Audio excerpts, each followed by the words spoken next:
दोस्तों, जो जीव जितना बड़ा होता है अमूमन उस जीव की खुराक भी उतनी ही अधिक होती है। एक बिल्ली का पेट जहां किसी चूहे जैसे छोटे जानवर से भर जाता है, वहीं शेर एक भरे पूरे हिरण को एक ही बार में खा सकता है। एक हाथी की प्रतिदिन की खुराक 200 किलोग्राम घास और पत्तियों की होती है, यानी हाथी आपके आंगन में उगे किसी छोटे आकार के पेड़ को एक ही दिन में खा सकते हैं। वैसे धरती का सबसे बड़ा जानवर व्हेल है। क्या आपको अंदाजा है कि किसी व्हेल की खुराक कितनी होती होगी? निश्चित तौर पर व्हेल्स काफी ज्यादा मात्रा में खाती होगी, लेकिन कितना ज्यादा? सबसे पहले तो ये जानते हैं कि व्हेल्स आखिर खाती क्या हैं। देखिए, समुद्रों में व्हेल्स की 90 से भी अधिक प्रजातियां निवास करती हैं। इनमें से बोनी स्पर्म व्हेल्स सबसे छोटी होती हैं। ये समुद्री जीव लगभग किसी इंसान जितना ही बड़ा होता है। वहीं सबसे विशालकाय व्हेल के बारे में आप जानते ही होंगे, जो है ब्लू व्हेल, जिसे 30 हाथियों जितना भारी माना जाता है। ये जीव न सिर्फ व्हेल्स प्रजाति का, बल्कि पृथ्वी पर आज तक निवास करने वाले सभी जीवों में सबसे बड़ा जीव है। अलग अलग उपप्रजातियों के आधार पर व्हेल्स मछलियों से लेकर ऑक्टोपस जैसे कई तरह के समुद्री जीवों को अपनी खुराक में शामिल करती हैं। लेकिन जहां तक बड़ी व्हेल्स प्रजाति का सवाल है, तो ये समुद्री स्तनधारी बेहद ही छोटे जीवों को खाती हैं।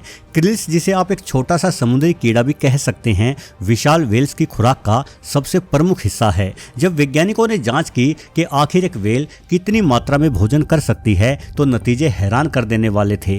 वैज्ञानिकों के अनुसार एक ब्लू व्हेल की खुराक में दिन भर में 15 से 20 टन क्रिल्स जैसे छोटे जीव शामिल होते हैं। यानी ये व्हेल एक ही दिन में 1 ट्रक भरकर भोजन खा जाती है। एक अनुमान के मुताबिक आज दुनिया भर के समुद्रों में करीब 25,000 व्हेल्स अपना जीवन जी रही हैं। यानी इन सभी व्हेल्स की कुल खुराक देखें तो ये व्हेल्स सिर्फ एक अकेले दिन में इतनी अधिक मात्रा में क्रिल्स खा जाती हैं कि उन क्रिल्स को पूरे भारत में बिछाया जा सकता है। ऐसे में सवाल उठता है कि भला जब क्रिल्स को इतनी अधिक मात्रा में खाया जाता है, तो आखिर ये जीव समाप्त क्यों नहीं हो जाते? समाप्ति तो छोड़िए, समुद्रों के जिन हिस्से में व्हेल्स कम जाती हैं, वहाँ ये क्रिल्स भी बेहद कम होते हैं। यानी व्हेल्स ना होने से क्रिल्स की आबादी बढ़नी चाहिए, लेकिन होता उल्टा है। दरअसल इसका कारण समझने के लिए हमें क्रिल्स के जीवन की ओर झांकना होगा। ये क्रिल्स लगभग 2 से 6 सेंटीमीटर की लंबाई लिए हुए छोटे से कीड़े होते हैं, जिन्हें केकड़ों के परिवार में शामिल किया जाता है। एक मादा क्रिल एक ही बार में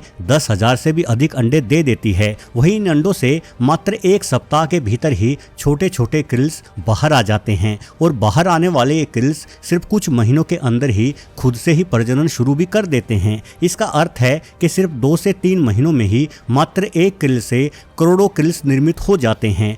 करोड़ों से फिर अरबों और खरबों। ये जीव इतनी तेजी से अपनी संख्या बढ़ाता है कि इसे खाकर खत्म कर देना तो नामुमकिन ही है। लेकिन जैसा कि मैंने पहले ही बताया कि समुद्र के जिन हिस्सों में व्हेल्स कम होती है, उन हिस्सों में क्रिल्स की संख्या भी ना के बराबर ही होती है। यानी व्हेल्स के ना होने से क्रिल्स का भी खात्मा हो सकता है। असल में व्हेल्स और क्रिल्स दोनों ही एक दूसरे पर निर्भर है। शोधकर्ताओं का निष्कर्ष है कि व्हेल्स भारी मात्रा में समुद्रों में क्रिल्स के लिए पोषक तत्वों को घोलती हैं, और ये पोषक तत्व व्हेल के मल के रूप में ही होता है। भले ही आपको ये सुनने में घिनौना लगे, लेकिन खुद के खाए भोजन को हजम करने के बाद अपशिष्ट के रूप में उस भोजन को बाहर भी निकालना पड़ता है, और क्रिल्स बेचारे इसी अपशिष्ट पर पलते हैं। यानी ये तो समुद्रों में गजब का भोजन चक्र चल रहा है। व्हेल्स एक जीव को खाती हैं, उसे मल में बदलकर बाहर निकालती हैं, और उसी मल के सहारे उस प्रजाति के अन्य जीव पलते हैं, अपनी संख्या बढ़ाते हैं, जिन्हें व्हेल्स फिर से खा जाती है। दोस्तों, वैसे व्हेल्स के साथ एक समस्या तो दिखाई पड़ती है,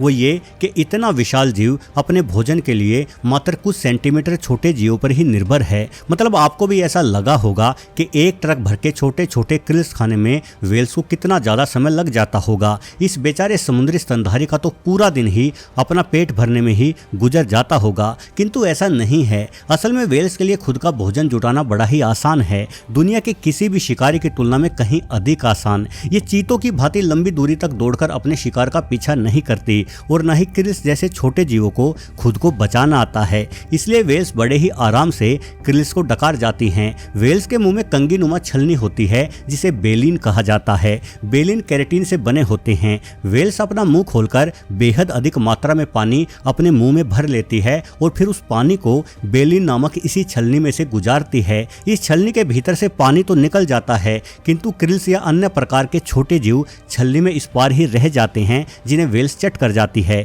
ये माना जाता है कि वेल्स के पूर्वज किसी जमाने में जमीन पर ही रहा करते थे और इनके पास खुद के भोजन को चबाने के लिए दांत भी होते थे, लेकिन अपना ज्यादातर समय पानी में बिताने के कारण और छोटे जीवों को लगातार खाने की कोशिशों के चलते ही वेल्स के दांत गायब हो गए और इन दांतों की जगह बेलिन नामक कंगीनुमा संरचना ने ले ली। वहीं कुछ वैज्ञानिकों के अनुसार जीवाश्मों के अध्ययन से ऐसा भी पता चलता है कि वेल्स के पास कभी दांत होते ही नहीं थे, बल्कि असल में ये जीव अतीत से ही अपने भोजन को चबाने की बजाय चूसते हुए ग्रहण करते थे।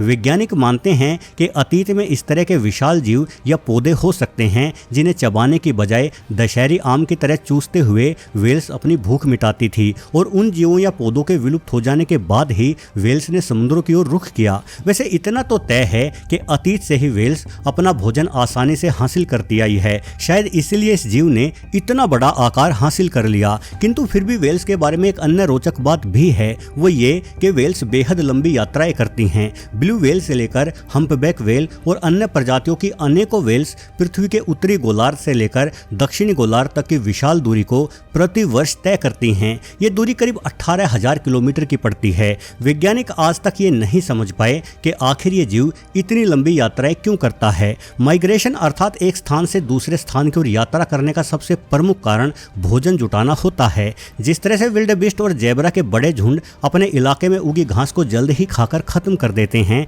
इसलिए उन्हें लगातार नई घास की तलाश में आगे बढ़ते रहना पड़ता है। किंतु वेल्स को भोजन की समस्या नहीं है, इसलिए कुछ वैज्ञानिक मानते हैं कि वेल्स दूसरे महत्वपूर्ण कारणों की वजह से माइग्रेशन करती होंगी, जो है साथी की तलाश। शायद ये जीव लगातार नए साथियों से संबंध बनाने के लिए ही इतनी लंबी यात्राएं करते हैं। किंतु दूसरी ओर ज्यादातर समुद्री जीव वैज्ञानिक कहते हैं कि जिन वेल्स के साथ उनके छोटे शिशु भी होते हैं वो भी इन लंबी यात्राओं में शामिल रहते हैं, यानी प्रजनन इन यात्राओं का प्रमुख कारण नहीं है। इसलिए हाल ही में वेल्स के माइग्रेशन को लेकर एक नई तरह की थ्योरी सामने आई है। वैज्ञानिक बतलाते हैं कि वेल्स की त्वचा काफी मोटी होती है और ये त्वचा लगातार नष्ट होती रहती है, जिस कारण वेल्स की त्वचा इनके शरीर से अलग होकर पपड़ियों के रूप में गिरती भी रहती है और पपड़ियों के रूप में ही इनके शरीर से भी चिपकी रहती है। वेल्स के शरीर से चिपकी इस पपड़ीदार त्वचा में अनेकों सूक्ष्म जीव अपना घर बना लेते हैं। ये सूक्ष्म जीव इस त्वचा को नोचते हुए पोषक तत्व हासिल करते हैं, जिस कारण वेल की त्वचा खराब होने लगती है।